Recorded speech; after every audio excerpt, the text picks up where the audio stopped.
आज 2077 साल चैत्र 5 गते बिहीबार इस्वी सम्वत 18 मार्च सन् 2021 काठमाडौँमा रेडियो एनआरएन 99.1 देशभर विभिन्न एफएम र संसारभर रेडियो nrn.com मार्फत प्रसारण भइरहेको नेपाली रेडियो नेटवर्कको नेपाली खबरमा सरोज कोइराला र सपना सिंहको नमस्कार। एमाले कलह उत्कर्षमा खनाल नेपाल समूह अलमलमा एमालेको समर्थन फिर्तापछि कर्णाली प्रदेश सरकार धरापमा कोरोना विरुद्धको खोप अभियान स्थगित 8,43,000 मतदाता थपिए विकास खर्च 23.5% मात्रै लगायतका खबर आजका पत्र पत्रिकाको अघिल्लो पृष्ठमा छापिएका छन्। अन्नपूर्ण पोस्टमा छापिएको गुरुलाई गाउँपालिकाको दक्षिणा शीर्षकको खबरलाई हामीले आजको खास खबर बनाएका छौं। शिक्षकलाई प्रोत्साहन र सम्मान गर्न डोटीको केआईसिंह गाउँपालिकाले गुरु दक्षिणा दिने भएको छ। सामुदायिक विद्यालयका सबै शिक्षकलाई वार्षिक 1,200 रुपियाँ दिने तयारी गरिएको हो। गुरु पूर्णिमाको अवसर पारेर मासिक 100 रुपियाँ वितरण गरिने गाउँपालिकाका अध्यक्ष लोकेन्द्र शाहीले जानकारी दिनुभयो। सिकाइ पद्धतिलाई प्रभावकारी र व्यवस्थित बनाउन यस्तो अभ्यास शुरू गरिएको उहाँले बताउनु भएको छ। पछिल्लो समय सरकार, समाज र विद्यार्थी, अभिभावकले समेत शिक्षकलाई हेर्ने दृष्टिकोण विगतको जति सकारात्मक छैन शाहीले भन्नुभयो। गुरु भगवान सरहको भूमिकामा हुन्छन् भन्ने दर्शाउन गाउँपालिकाले गुरु दक्षिणा दिने निर्णय गरेको हो। केआईसिंह गाउँपालिकाका सामुदायिक विद्यालयमा 206 जना शिक्षक शिक्षिका कार्यरत रहेको गाउँपालिकाका शिक्षा शाखाका निमित्त प्रमुख तेजबहादुर अयरले जानकारी दिनुभएको छ। केन्द्र र प्रदेश सरकारले शिक्षकलाई सम्बोधन गर्न नसकेकाले स्थानीय तहको यो कार्यले हौसला बढेको सरस्वती माध्यमिक विद्यालय राणा गाउँका प्रधानाध्यापक मीन राणाले बताउनु भएको छ। राणा जस्तै उत्साहित छन् भुवनेश्वरी आधारभूत विद्यालयका शिक्षक हरि सुदामा जैसी। केआईसिंह बाहेक सुदूरपश्चिम प्रदेशमा अन्यत्र यस्तो अभ्यासको तयारी गरिएको छैन। गाउँपालिकाले दलित, अति विपन्न, अपाङ्ग, अनाथ तथा जेहेन्दार विद्यार्थीलाई छात्रवृत्ति दिने व्यवस्था गरिएको सो गाउँपालिकाका शिक्षा शाखाका निमित्त प्रमुख अयरले बताउनु भएको छ। नेपाली रेडियो नेटवर्कको नेपाली खबरमा अब अघिल्लो पृष्ठका खबर। अन्नपूर्ण पोस्टले एमाले कलह उत्कर्षमा शीर्षकमा खबर छापेको छ। साबिक नेकपा हुँदा 2 खेमामा पुगेका एमालेका नेता पार्टी ब्युतिदा पनि मिल्न सकेका छैनन्।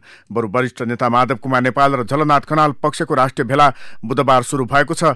वरिष्ठ नेता नेपालले प्रधानमन्त्री एवं पार्टी अध्यक्ष केपी शर्मा ओलीलाई विभिन्न आरोप लगाउँदै 9 पृष्ठको राजनीतिक प्रतिवेदन पेश गरेका छन्। वरिष्ठ नेता नेपालले प्रधानमन्त्री ओली नियोजित रूपमा पार्टी विभाजन गर्न अगाडि बढेपछि एमालेको एकता बचाउन र कम्युनिष्ट आन्दोलनको रक्षा गर्नुपर्ने असाधारण परिस्थितिमा भेला आयोजना गर्नुपरेको जनाएका छन्।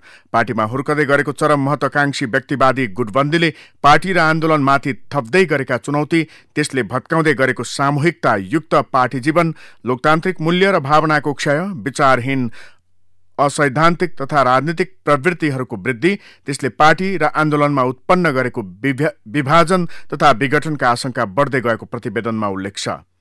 भारतीय नाकाबन्दी सामना गरेको प्रधानमन्त्रीका रूपमा ओलीको लोकप्रियता बढेपछि व्यक्तिवादी स्वच्छन्दतावादी प्रवृत्ति चुलिँदै गएको आरोप नेपालले लगाएका छन्। यता कान्तिपुर दैनिकले पनि अघिल्लो पृष्ठमा अलमलमा खनाल नेपाल समूह अब धारणा पत्र भन्छ ओलीलाई सच्याउने एकता कायमै राख्ने शीर्षकमा खबर छापेको छ। प्रधानमन्त्री एवं पार्टी अध्यक्ष केपी शर्मा ओली विरुद्ध आन्दोलन थालेको एमालेको झलनाथ खनाल माधव नेपाल समूहमा कसरी अघि बढ्ने भन्नेमा अलमल देखिएको छ। समानान्तर रूपमा पार्टीलाई अघि बढाउने गरी राष्ट्रिय भेला गरे पनि उक्त समूहले ओलीलाई सच्याउने र एकता कायम राख्ने गरी अवधारणा पत्र ल्याएको छ। पार्टीको अन्तर्सङ्घर्ष संगठनका आधारमा अघि बढाउने र पालिका तहसम्म समानान्तर कमिटी ब्युत्याउने रणनीति सहित खनाल नेपाल पक्षले राष्ट्रिय भेला आयोजना गरेको थियो। उक्त रणनीति अनुसार पालिका कमिटीसम्मका नेता कार्यकर्तालाई बोलाएर तिनको मन बुझ्ने र सुझावका आधारमा बाँकी कार्यक्रम तय गर्ने भनिए पनि राष्ट्रिय भेलापछिको चरणबारे प्रतिवेदन र नेतृत्व दुवैले बोलेका छैनन्। बैठकमा वरिष्ठ नेता माधव कुमार नेपालले प्रस्तुत गरेको 9 पेजको प्रतिवेदनमा ओलीलाई सच्याउने उल्लेख भए पनि उनी सचिएनन् भने के गर्ने भन्ने योजना छैन। सम्बद्ध स्रोतका अनुसार अहिले ओलीसँगको लडाईँ सैद्धान्तिक भन्दा पनि सांगठनिक भएकाले तल्लो तहसम्म पुरानै कमिटी ब्युत्याउने, ती कमिटीमा ओलीतिरका मान्छे नआए पदपूर्ति गर्दै जाने र पार्टी विभाजनकै अवस्था आयो भने पनि आफ्नो कमिटीलाई एकताबद्ध राख्ने खनाल नेपाल समूहको योजना छ। उपाध्यक्ष भीम रावलले बिहीबारसम्म आउने समूहगत छलफलको निचोडका आधारमा आगामी योजना तय हुने जानकारी दिएका छन्। कर्णालीमा एमालेको समर्थन फिर्ता। कान्तिपुर दैनिकमा खबर छ, एमालेले कर्णालीका मुख्यमन्त्री महेन्द्र बहादुर शाहीलाई सरकार गठनका लागि दिएको समर्थन फिर्ता लिएको छ। वीरेन्द्रनगरमा बुधबार बसेको एमाले संसदीय दलको बैठकले नेकपा माओवादी केन्द्र संसदीय दलका नेता शाहीलाई दिएको समर्थन फिर्ता लिएको हो। एमालेले 2074 फागुनमा संविधानको धारा 168(2) अनुसार सरकार गठनका लागि माओवादी केन्द्रका संसदीय दलका नेता शाहीलाई समर्थन दिएको थियो। उक्त धारामा कुनै दलको स्पष्ट बहुमत नरहेको अवस्थामा 2 वा 2 भन्दा बढी दलको समर्थनमा बहुमत प्राप्त प्रदेश सभा सदस्यलाई मुख्यमन्त्री नियुक्त गर्न सकिने उल्लेख छ। एमालेका 20 र माओवादी केन्द्रका 13 सांसदको समर्थनमा शाही 2074 फागुन 3 गते मुख्यमन्त्री नियुक्त भएका थिए। दुई पार्टी एकीकरण भएर नेकपा बनेपछि शाही नेतृत्वको सरकार धारा 168(1) मा रूपान्तरण भएको थियो। उक्त धारामा प्रदेश सभामा बहुमत प्राप्त दलको संसदीय दलको नेता मुख्यमन्त्री हुने उल्लेख छ। सर्वोच्च अदालतको फैसलाले एमाले र माओवादी केन्द्र पूर्ववत अवस्थामा फर्किएपछि कर्णाली सरकार पुनः धारा 168(2) को अवस्थामा पुगेको थियो। एमाले संसदीय दलका नेता यामलाल कणेलको अध्यक्षतामा बुधबार दिउँसो दलको बैठक बसेको थियो। बैठकमा 20 सांसद मध्ये 10 जना उपस्थित रहेका दलका सचेतक गुलाबजंग शाहले बताए। उनका अनुसार बैठकले एमालेका तर्फबाट सरकारमा गएका 3 जना मन्त्री प्रकाश ज्वाला, दल रावल र नन्दसिंह बुढालाई पनि फिर्ता बोलाउने निर्णय गरेको छ। नेपाल कम्युनिस्ट पार्टी एमालेका अध्यक्ष केपी शर्मा ओलीले पार्टी संसदीय दलको बैठक बोलाउनु भएको छ। एमाले संसदीय दलका नेता समेत रहनुभएका ओलीले आज बिहान 11 बजे बैठक बोलाउनु भएको हो। एमालेका मुख्य सचेतक विशाल भट्टराईका अनुसार बैठक बालुवाटारमा बस्नेछ। बैठकमा सूर्य चिन्हबाट निर्वाचित सबै सांसदहरूलाई बोलाइएको उहाँले बताउनु भएको छ। संसदको नियमित अधिवेशन चलिरहेको छ। संसदहरूलाई कसरी प्रभावकारी रूपमा प्रस्तुत हुने, कसरी दललाई एक ढिक्का बनाउने, कसरी संसदमा समस्याहरू उठाउने लगायतका एजेन्डामा छलफल गर्न बैठक बोलाइएको हो उहाँले भन्नुभएको छ। भट्टराईले भन्नुभयो, बैठकका लागि पार्टीका सबै सांसदहरूलाई निमन्त्रणा गरेका छौं। नेता माधव कुमार नेपाल पक्षका सांसदहरूलाई पनि खबर भएको छ। बैठकमा आउने नआउने बारेमा नेपाल पक्षका सांसदहरूबाट कुनै प्रतिक्रिया आइ नसके पनि बैठकमा आउनुहुन्छ भन्ने आफूहरूको विश्वास रहेको प्रमुख सचेतक भट्टराईले बताउनु भएको छ। एमाले पार्टीभित्र पछिल्लो समय विवाद उत्कर्षमा पुगेको छ। असन्तुष्ट खनाल नेपाल पक्ष उपस्थित नहुने भएको छ। एमाले सचिव गोकर्ण विष्टले राष्ट्रिय कार्यकर्ता भेला जारी रहेकाले बैठकमा सहभागी हुन नभ्याउने बताउनु भएको छ। माधव पक्षले 2 दिने कार्यकर्ता भेला हिजोदेखि आयोजना गरेको छ, जुन आजसम्म चल्नेछ। हिमालय टाइम्सले नेकपा एमाले संसदीय दलको बैठक आज बस्दै भेलामा व्यस्त छौं, उपस्थित हुन सक्दैनौ नेपाल समूह शीर्षकमा खबर छापेको छ। मेलम्चीको पानीले तिर्खा मेट्ने काठमाडौँवासीको चाहना यही महिना पूरा हुँदैछ। सिन्धुपाल्चोकको अम्बाथानबाट सुन्दरी जलसम्म 26.5 किलोमिटर सुरुङ परीक्षण भइसकेको छ।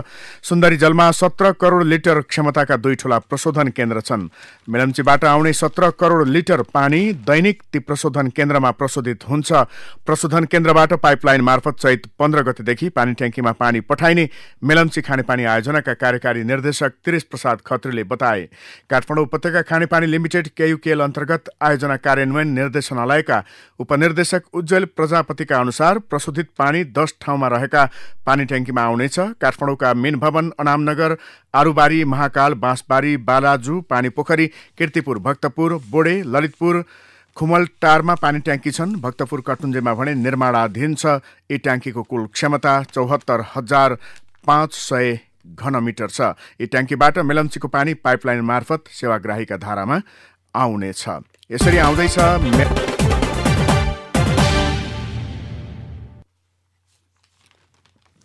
नेपालले कोभिड-19 विरुद्धको खोप अभियान हाललाई स्थगित गरेको छ। खरिद गरिएको 10 लाख खोपसँगै थप खोज नआएपछि केही समयका लागि कार्यक्रम स्थगित गरेको स्वास्थ्य मन्त्रालय परिवार कल्याण महाशाखाले जनाएको छ। बाँकी रहेको 1 लाख डोज खोप छुटेका र कम जनसङ्ख्या भएका हिमाली जिल्लामा 55 वर्षमाथिकालाई दिइनेछ। अन्यन्त्रको नियमित अभियान भने हाललाई रोकिएको हो। बुधबारसम्म नेपालमा 16,50,000 जनाले खोप लिइसकेका छन्। बाँकी 5,50,000 खोप पहिलो चरणमा माघ 14 देखि फागुन 10 भित्र लिएकालाई दोस्रो डोज दिन राखिएको हो। कोभ्याक्सले दिने 19 लाख, भारतको सेरम इन्स्टिच्युट अफ इन्डियाबाट खरिद गरी ल्याउने 10 लाख, फेरि खरिद गरिने 50 लाख तथा चीनबाट आउने 8 लाख डोज खोपबाट अभियान जारी राख्ने सरकारले जनाएको छ। थपिए 8,43,000 मतदाता। राजधानी दैनिकले खबर लेखेको छ पछिल्लो थपसहित देशभर 1,62,43,000 मतदाता संख्या पुगेको छ। निर्वाचन आयोग प्रवक्ता राजकुमार श्रेष्ठका अनुसार पछिल्लो संकलित नामावली अध्यावधिकपछि 1,62,43,110 मतदाता पुगेका छन्। नयाँ संख्या थपपछि मतदान स्थल 10,660 कायम हुने भएको छ। यसअघि 2074 सालमा सम्पन्न प्रतिनिधि सभा प्रदेश सभा निर्वाचनमा कुल मतदाता संख्या 1,54,00,000 थिए। यो संख्या आधार मान्दा 3 वर्षमा 8,43,000 नयाँ मतदाता थपिएका हुन्।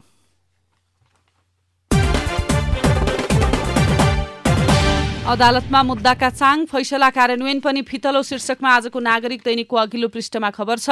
सर्वोच्च लगायत देशभरका अदालतमा मुद्दाका चाङ छन्। अर्कोतिर अदालतबाट फैसला भएका मुद्दाको कार्यान्वयन पक्ष पनि फितलो हुँदा कैदमा 1 लाख बढी जरिवानामा 17 अर्ब रुपियाँ बाँकी देखिएको छ। सर्वोच्च अदालतले तयार पारेको आर्थिक वर्ष 2076-77 को प्रतिवेदन अनुसार अदालतबाट भएका फैसला कार्यान्वयन हुन नसक्दा कैद र जरिवाना बक्यौता थपिँदै गरेको छ। सरकारले चालू आर्थिक वर्षको 8 महिना 3 दिनको अवधि मंगलबारसम्ममा कुल विनियोजित बजेटको जम्मा 23.4% मात्र पुँजीगत विकास खर्च गरेको छ। महालेखा नियन्त्रक कार्यालयका अनुसार चालू आर्थिक वर्ष 2077-78 को 8 महिनामा जम्मा 82 अर्ब 79 करोड 16 लाख रुपियाँ मात्र पुँजीगत खर्च भएको छ। चालू आर्थिक वर्षका लागि सरकारले कुल 3 खर्ब 52 अर्ब 91 करोड 75 लाख रुपियाँ पुँजीगत खर्च विनियोजन गरेको छ। सो पुँजीगत खर्च मध्ये अहिलेसम्म जम्मा 23.4% मात्र पुँजीगत खर्च गरेको सरकारले विनियोजित बजेटको लक्ष्य भेट्न आगामी 3 महिनाभित्र 76.54% पुँजीगत खर्च गर्नुपर्नेछ। विकास खर्च 23.46% मात्रै शीर्षकमा राजधानी दैनिकमा यो खबर छापिएको हो। हनुमान ढोका संग्रहालय पुनः सञ्चालन शीर्षकमा आजको गोरखापत्र दैनिकमा खबर छापिएको छ। विनाशकारी भूकम्प गएको 5 वर्षपछि हनुमान ढोका दरबार संग्रहालय ऐतिहासिक महत्वका सुनचाँदीका सिक्का सहितका दुर्लभ गरगहना र मुकुट लगायतको सरसामान सर्वसाधारणले हेर्न पाउने भएका छन्। संग्रहालयमा हाल सोमबार, बिहिबार र शनिबार गरी साताको 3 दिनसम्म दिउँसो 2 बजेपछि आउने अवलोकनकर्ताले प्रदर्शनी हेर्न सक्नेछन्। हनुमान ढोका दरबार संग्रहालय विकास समितिका कार्यकारी निर्देशक सन्दीप खनालले प्रदर्शनीमा राखिएका सुनचाँदी, तामा, पित्तलका गरगहना, मूर्ति, मुकुट अध्ययन अनुसन्धानकर्ता तथा विद्यार्थीका लागि नेपालको इतिहासका बारेमा खोज अनुसन्धान गर्न सहयोग पुग्ने विश्वास व्यक्त गर्नुभयो। अन्य दिन सुनसान देखिने जानकी मेडिकल कलेज अन्तर्गत जनकपुरको ब्रह्मपुरीमा सञ्चालित सिटी शिक्षण अस्पताल बुधबार दिउँसो 1 बजे चिकित्सक, नर्स र बिरामीले भरिभराउ थियो। 3 तले सो अस्पतालको भवनमा बुधबार ग्राउन्ड तलादेखि माथिका तलासम्म प्रशासनदेखि विभिन्न वार्डहरूमा चिकित्सक, नर्स र बिरामी खचाखच थिए। तर न ती चिकित्सक त्यही अस्पतालमा कार्यरत थिए, न बिरामी साँच्चीकैका बिरामी। जानकी मेडिकल कलेज र त्यस मातहत सञ्चालनमा रहेका अस्पतालहरूको निरीक्षण तथा अनुगमनमा गएको चिकित्सा शिक्षा आयोगको अनुगमन टोलीलाई छल्न बाहिरका चिकित्सक जम्मा पारिएको थियो भने नक्कली बिरामी खडा गरिएको थियो। बुधबार चिकित्सक शिक्षा सेवा आयोगबाट डाक्टर शिवेन्द्र झा नेतृत्वको टोली जानकी मेडिकल कलेजको अनुगमन तथा निरीक्षणमा गएको थियो। अनुगमन टोलीलाई झुक्क्याउन अन्तैका चिकित्सक र नक्कली बिरामीको भिड, एमबीबीएस कोटा लिन जानकी मेडिकल कलेजको छल शीर्षकमा नयाँ पत्रिकामा यो खबर छापिएको हो। अब भित्री पृष्ठका खबर। नयाँ समीकरण निर्माणको विषयमा संस्थागत निर्णय लिन जनता समाजवादी पार्टी जसपाले आज कार्यकारिणी समितिको बैठक बोलाएको छ। सो बैठकले पार्टीको आधिकारिक र संस्थागत लाइन तय गर्ने जसपाका अध्यक्ष उपेन्द्र यादवले बताउनु भएको छ। एमाले भित्र स्पष्ट रूपमा 2 गुट देखिन थालेपछि पार्टीको अल्पमत पक्षमा रहेका निर्वाचित जनप्रतिनिधिको पद धरापमा पर्ने हो कि भन्ने जिज्ञासा र आआफ्ना तर्क उठेका छन्। पार्टी अध्यक्ष तथा प्रधानमन्त्री ओली पक्षले गुटको भेलामा सहभागी भएको भनेर नेपाल पक्षलाई अनुशासनको कारबाही गरेर पद नै धरापमा पार्ने चेतावनी दिन थालेका छन्। नेपाल पक्षधरले पार्टीभित्रै आफूहरूले सङ्घर्ष गरिरहेकाले कारबाहीको कुरा हुन नसक्ने तर्क गरिरहेको छ। कामदारको आकर्षक गन्तव्य मुलुक मानिएको दक्षिण कोरिया पूर्णतया बन्द छ। विश्वव्यापी रूपमा फैलिएको कोरोना भाइरसको संक्रमण नेपालमा सहज भए पनि कोरियाले नेपाललाई उच्च जोखिममा राखिरहेको छ। कोरियाको रोग नियन्त्रण महाशाखाले नेपाललाई उच्च जोखिममा राखेको छ। त्यसैले नेपालबाट कोरिया रोजगारी अन्योलमा रहेको छ। कृषि तथा पशुपक्षी विकास मन्त्रालयले कृषिलाई आत्मनिर्भर बनाउने लक्ष्य साथ योजना बनाइरहेका बेला सरकारले बजेटमा कटौती गरेको छ। अर्थ मन्त्रालयले संघीय मन्त्रालयहरूलाई बजेटका प्राथमिकता र सीमा तोक्दा कृषिको बजेट कटौती गरिएको कृषि मन्त्रालयका सचिव डाक्टर योगेन्द्र कार्कीले बताउनुभयो। संघीय मामिला तथा सामान्य प्रशासन मन्त्रालयले 160 स्थानीय तहमा प्रशासकीय अधिकृत रिक्त रहेको जनाएको छ। ती स्थानीय तह निमित्त प्रशासकीय अधिकृतको भरमा चलेका छन्। मन्त्रालयका अनुसार 6 वटा महानगर मध्ये वीरगञ्ज र भरतपुर महानगरपालिकामा प्रमुख प्रशासकीय अधिकृत पद रिक्त रहेको छ। यस्तै मन्त्रालयले कनिष्ठ कर्मचारीलाई निमित्त प्रशासकीय अधिकृतको जिम्मा दिन रोक पनि लगाएको छ। सरकारी प्रतिबन्धका कारण लाखौं क्युफिट काठ 10 महिनादेखि वनमा अलपत्र परेको छ। वैज्ञानिक वन व्यवस्थापन कार्यक्रम लागू भएका वनमा काटिएको करिब 60 लाख क्युफिट काठ गत जेठदेखि उठ्न सकेको छैन। कोभिड-19 का कारण चैतदेखि नै काठको बिक्री र ओसार पसार ठप्प छ। अब शेयर बजार चालू आर्थिक वर्षको 7 महिनामा बैंक तथा वित्तीय संस्थाले 77 अर्ब 35 करोड रुपियाँ शेयर धितोमा कर्जा प्रवाह गरेका छन्। गत आर्थिक वर्षको सोही अवधिको तुलनामा यस्तो कर्जा 70.6% बढेको हो। 2076 माघमा बैंक तथा वित्तीय संस्थाले शेयर धितोमा 45 अर्ब 35 रुपियाँ प्रवाह गरेका थिए। गत असारको तुलनामा पुससम्म बैंक तथा वित्तीय संस्थाको यस्तो कर्जा 53.5% बढेको छ। शेयर बजारकै अर्को खबर, मंगलबार झिनो अङ्कले बढेको नेप्से परिसूचकमा बुधबार 40 अङ्कको वृद्धि भएको छ। केही हप्ताको बजार करेक्सनपछि नेप्सेमा सुधार आउँदा पनि कारोबार रकम भने बढ्न सकेको छैन। नेप्से परिसूचक बढ्नु र कारोबार रकम घट्नुलाई विश्लेषक तथा लगानीकर्ता पर्ख र हेरेको अवस्थामा रहेको व्याख्या गरेका छन्। विदेशको खबर, अमेरिकाका पूर्व राष्ट्रपति डोनाल्ड ट्रम्पले आफ्ना समर्थकलाई कोरोना भाइरस विरुद्धको खोप लगाउन आग्रह गरेका छन्। एक अन्तर्वार्ताका क्रममा ट्रम्पले खोप सुरक्षित भएको जनाउँदै यसले केही काम गर्ने बताएका हुन्। यता अमेरिकी राज्य जर्जियाका 3 स्थानमा भएको गोली प्रहारमा कम्तीमा 8 जनाको ज्यान गएको छ। मृत्यु हुने मध्ये 6 जना एसियाली महिला छन्। प्रहरीका अनुसार एटलान्टाको उत्तरी क्षेत्रको एक मसाज पार्लरमा 4 जना र 2टा स्पामा 4 जनाको मृत्यु भएको हो।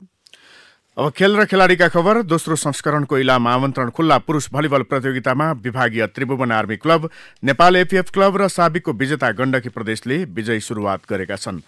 इलाम ठूलो टुँडीखेल मैदानमा बुधबार भएको पहिलो खेलमा आर्मीले भारतीय खेलाडी सम्मिलित विमान ट्रेडर्स बिर्तामोडलाई 3-2 को सेटमा पराजित गर्दै विजयी सुरुवात गरेको हो। अब विचार र विश्लेषणको पालो। राष्ट्रपति भण्डारीको सच्चिन नचाहने प्रवृत्ति शीर्षकमा आजको कान्तिपुर दैनिकमा सम्पादकीय छापिएको छ। जति बेला राष्ट्रपतिले देशका नेताहरू भेटेर सरसल्लाह लिनुपर्ने परिस्थिति सिर्जना भएको थियो, त्यति बेला भण्डारीको धुन सरकारको लयमै मिसिने रह्यो। आज सरकारले बिजनेस दिएमा संसद प्रभावकारी बन्ने तथा राजनीतिक दल आफै सक्रिय हुँदा देश अघि बढ्ने अवस्था छ। तैपनि यो बेला देखिएको राष्ट्रपतिको सक्रियता अनौठो छ।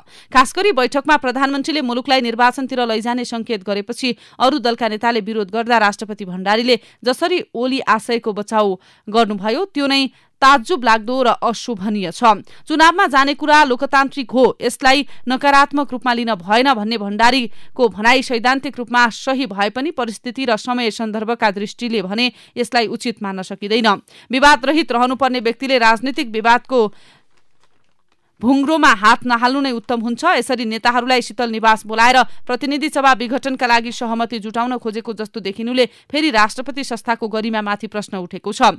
राष्ट्रपति भण्डारीले बुझ्नुपर्छ, संसदलाई असफल बनाउने कुनै योजनाको मतियार अब उहाँ बन्नुहुन्न। आगामी दिनमा उहाँको भूमिका यस बीचमा भएको आफ्नो नैतिक क्षतिलाई नियन्त्रण गर्दै जानेतर्फ उन्मुख हुनुपर्छ, पुनः घातक पथतर्फ लम्किनेमा होइन। ओलीले मलजल गरेको प्रतिक्रियावाद शीर्षकमा नयाँ पत्रिकामा विचार छापिएको छ। जसरी पनि सत्ता हत्याउने र उपद्रवी ढङ्गले भोग गर्ने अर्थमा नेतृत्ववर्गले राजनीतिलाई अपव्याख्या गरेका छन्। पार्टीहरूले दर्शन र सिद्धान्तलाई गौण बनाउँदै लगे भन्दै हरिरोका अगाडि लेख्नुहुन्छ। आफूलाई समाजवादी दाबी गर्ने व्यक्तिले रबिन हुड स्टाइलमा गरिबलाई लुटेर धनीलाई पोस्दैन, जुन ओलीले गरिरहेका छन्। नवउदारवादी बजार अर्थतन्त्रले उत्पादन गरेको सर्वथा ठिमाहा व्यक्तिलाई नै उनको राजनीतिक दर्शन हो, व्यक्तिवाद नै उनको राजनीतिक दर्शन हो। त्यसको मूल चरित्र कलाविहीन राजनीतिक चरित्र प्रदर्शन गर्दै समाजमा राजनीतिप्रति नकारात्मक सन्देश प्रवाह गर्नु हो। मुलुक ऋणमा चुर्लुममा डुबेको अवस्था छ। कुनै पनि समय असफल राष्ट्र घोषित हुने सम्भावना टटकारो देखिएको छ। तर ओली र उनका क्रोनिजहरू राष्ट्रिय ढुकुटीको असाधारण दोहन गरिरहेका छन्। यस्तो दुराचार र गैर जिम्मेवार जमात समाजवादी, प्रजातन्त्रवादी र अझ कम्युनिस्ट त हुनै सक्दैनन्। यता आजको अन्नपूर्ण दैनिकमा जसपाको अग्नि परीक्षा, यस्तो विषम परिस्थितिमा जनता समाजवादी पार्टी अर्ली इलेक्सनको पक्षमा उभिनुपर्छ शीर्षकमा राम रिझन यादवको विचार छापिएको छ। यस्तो विषम परिस्थितिमा जनता समाजवादी पार्टीले यस्तो निर्णय गर्नुपर्छ जो अर्ली इलेक्सनको पक्षमा होस्। अर्थात् जसरी कम्युनिस्टभित्र ओलीलाई रोक्न सक्ने हैसियत कसैको छैन, ठिक त्यसरी काङ्ग्रेसभित्र देउवाको अवस्था छ र यी दुवैको मिलेमतोमै वर्तमान विषम परिस्थिति सिर्जना भएको हो। यस्तो बेला प्रधानमन्त्री ओलीसँग सैद्धान्तिक वैचारिक वार्तालाप भन्दा कामको कुरो फत्ते पार्नु नै बेस। भनिन्छ मूर्खलाई बुद्धि दिनु भन्दा 2 पैसा दिँदा जति खुसी हुन्छ, ठिक त्यसरी नै वर्तमान सरकारसँग लेनदेन हुन सके जसपाको हकमा उपलब्धिमूलक हुन सक्छ। तर ओली भने जसपाको माग कति हदसम्म मान्न तयार छन् भने प्रश्न पनि त्यत्तिकै घतलाग्दो छ। किनकि आफ्नो पार्टीको केन्द्रीय समिति सदस्य गौरीशंकर चौधरीको घाँटी रेटेर रेशमलाल चौधरीको रिहाईमा लाल मोहर लगाउँछन् भन्नेमा शंका छ। थारूवान आउँदो चुनाव कांग्रेस र कम्युनिस्टका लागि कति महँगो साबित हुन सक्छ भन्ने जसपाले जेल परेका वा कारबाहीमा परेकालाई निर्वाचनमा उभ्याएपछि नै थाहा हुन्छ। सिंगो थारूवानको मत ध्रुवीकृत हुने सम्भावना छ। यसको पुष्टि त्यति बेला पनि भयो जब प्रधानमन्त्रीले सशस्त्र युद्धमा लागेका विप्लवसँग सम्झौता गरे, तर अनाहकमा जेल हालेका निर्दोष सांसद रेशमलाल चौधरी प्रति अलिकति पनि लचकता अपनाएनन्। अदालतले जन्मकैदको फैसला गरिसकेकाहरू प्रधानमन्त्रीको पार्टीको सदस्यता लिएर खुलेआम घुम्न छुट पाएका छन् भने रेशम चौधरीको रिहाईमा के बाधा अडचन छ र? तर साम्प्रदायिक सत्ताको गणितले रेशम चौधरीको महत्तालाई राम्ररी अध्ययन गरेकाले उसका लागि थारूवान टाउको दुखाइको विषय बनेको छ।